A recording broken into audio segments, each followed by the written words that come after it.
Trainer Joel Diaz, we saw your fighter Tim Bradley in action a few weekends back. Tremendous fight with Russell and Provodnikov. How was that fight from ringside for you? Well, it was pretty intense. It was nerve-wracking because a tough fighter like Provodnikov, man, it keeps me on the edge of my seat. Timothy, the day of the fight, I knew somewhere in my mind, I knew he was gonna try to do things on his own, and he did. Something he wasn't supposed to, but in a way, you know what? I'm glad he did, and I'm glad that he learned his lesson. Okay. We could have made it a boring fight. He could have boxed Provodnikov all night, but you know the way he closed the fight was a good way for him. He wanted to prove to the world that Timothy Bradley is a warrior. He can fight, he can bang, and you know he got hurt a little bit, but hey, he came out with a victory. You said you were going to talk to him about his kind of, afterwards you're going to talk to him and kind of, you know, be hard on him about the way he fought. Did you talk to him yet? Oh yeah, I did, right away. The next morning, well, how was that? I came to his room. Okay.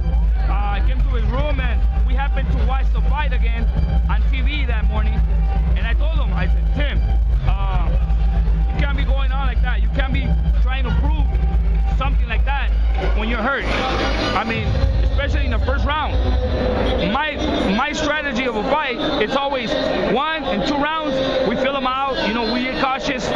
You know, try to break them down a little bit, slow them down, and then we start to work. That's why I was reminding him, Tim, this is not the fight we work for. 2 rounds is what we work for. The first 2 rounds, we gotta fill them out, timing, distance, and power. But he decided to go in there and bang with him in the first round. How excited are you for Julio Diaz's training camp for Amir Khan? Tell me about everything. Oh, man, I couldn't be happier. I see Julio's improvement every day. Julio has not had enough day. He's been looking good every day in his sparring and training.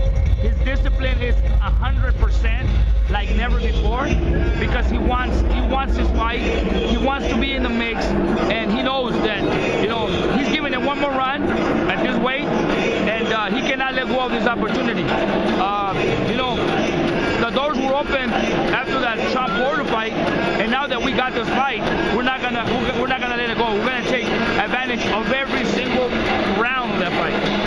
Okay, now HBO announced they're not going to be working with Golden Boy. You already showed me displeasure the fact Top Rank and Golden Boy not working together. Now this adds to it. I mean, does this really upset you? How would this affect you and your fighters? You know what? I've never thought about it. You know, as long as my fighters are fighting in the network and they're getting exposure, I mean, I really don't look at the HBO or Showtime. I mean, at the end of the day, the promoters are the ones that negotiate, you know, the networks. I just focus on I'm training my fighters and focus on building them up to win the fight. Say Tim Bradley gets a fight with Juan Manuel Marquez. How do you defeat him? Wow, that's a good question, man. I mean, hey, that guy's a counterpuncher. He's a great counterpuncher. He's got power. You know, I would have to go back and watch the Mayweather Marquez. I mean, Bradley is not a Mayweather, but you know, I can make him fight like Mayweather when it comes to a Marquez. You know, be very, very technical. Timothy can be a counterpuncher too. Marquez is a great counterpuncher and he's got power. All we have to do is, hey, you know what? It's gonna be a fight that it's gonna be a strategical fight. Okay. But some people would say the Marquez who fought Mayweather is different and improved now since he's been working with his strength coach, Angel Heredia. Do you think he's a different fighter? You know what? Styles make fights. That's what I think. I think that if he fight Mayweather again, he'll run into the same problem.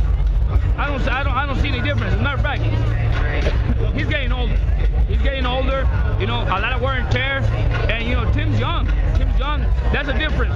They have a lot of similarities. They're both counterpunchers. Tim is a little faster. He's a little younger. And I think Marquez is very, very dangerous. As you can see, how he knocked out Manny Pacquiao. Just don't run into him. You know, always box him. Speaking of Mayweather, he has a fight with Robert Guerrero. How do you see that one going down? You know what, man, that's a good fight because you've seen Guerrero is a big boy, man. He's a strong, big boy in that division. same thing he did when he did with Berto. But the difference is that Mayweather is a lot slicker, man. I think at the end of the day, it will be a